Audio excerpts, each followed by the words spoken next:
Good Morning Business, l'édito.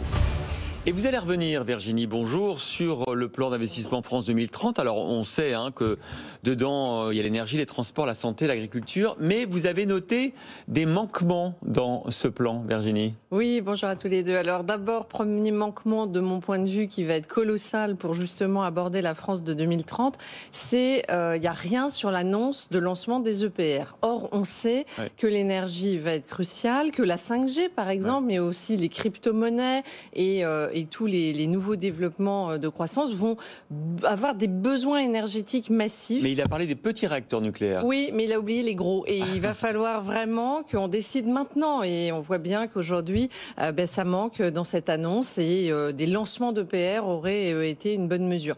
Deuxième sujet, vous savez, qui me tient à cœur, c'est la formation. Oui, en tant que directrice de Futurae. Exactement. Et donc l'école Futurae, par exemple, tournée vers les métiers de demain, essaye de répondre à cette attente. C'est comment on forme notre jeunesse. Mais vous auriez eu besoin de quoi, Virginie ? Alors là, on a quand même 2,5 milliards d'euros dans ce plan. Donc on pourrait se réjouir, c'est de l'argent public, 2,5 milliards. Mais comme vous le savez, cher Christophe, la question est comment cet argent va être dépensé. Est-ce qu'on va bien partir du besoin des entreprises ? C'est ce qu'on fait nous chez Futurae, parce que c'est ça l'enjeu. Et puis est-ce qu'on va pas laisser de côté aussi tous les gens qui ont besoin de réinsertion ? Donc il n'y a pas que la formation des jeunes, et il y a aussi la formation continue qui est un enjeu majeur pour cette France de 2030. Bon, ce plan d'investissement, Virginie, c'est quand même une bonne nouvelle pour l'économie française. Oui, c'est une bonne nouvelle. Globalement, on sent que le président de la République veut montrer qu'il a pris en compte un certain nombre d'enjeux. Pour autant, il y a quand même 4 écueils. Le premier, c'est qu'une fois encore, on est dans une approche top-down. On est vraiment l'État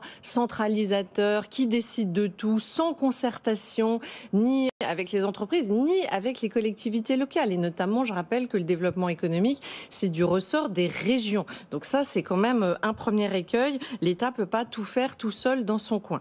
Deuxième écueil, c'est que l'innovation reste d'abord et avant tout au cœur de la stratégie des entreprises.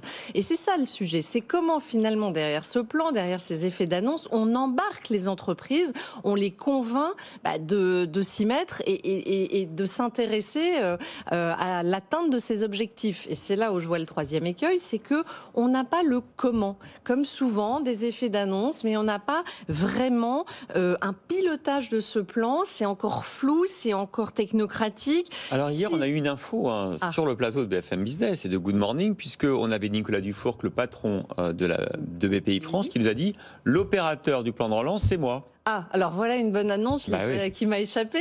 Mais c'est pas. Alors, on a beaucoup de respect pour BPI, mais ce qui est important, c'est aussi de sortir de tout ce qui est technocratique, trop administratif, parce que là, les entreprises n'iront pas. Elles diront que finalement, globalement, on a vu dans le passé, on a eu des plans déjà un peu similaires dans le passé qui n'ont pas forcément donné les résultats escomptés. Bon, je vais pas revenir au général de Gaulle et au fameux plan calcul, mais c'est vrai qu'on a l'impression qu'on est un peu trop ancien monde là quand même. On attendait peut-être plus d'innovation aussi dans la méthode et dans la façon d'embarquer tout le monde. Et puis enfin, je dirais que ce soit l'État ou les régions, on n'y arrivera pas tout seul. On y arrivera si on arrive à embarquer aussi l'ensemble des pays européens. Et là, on voit bien qu'on est un peu à court aujourd'hui. Et puis ça reste un plan qui continue à creuser le déficit public. On est à 116% du PIB en endettement.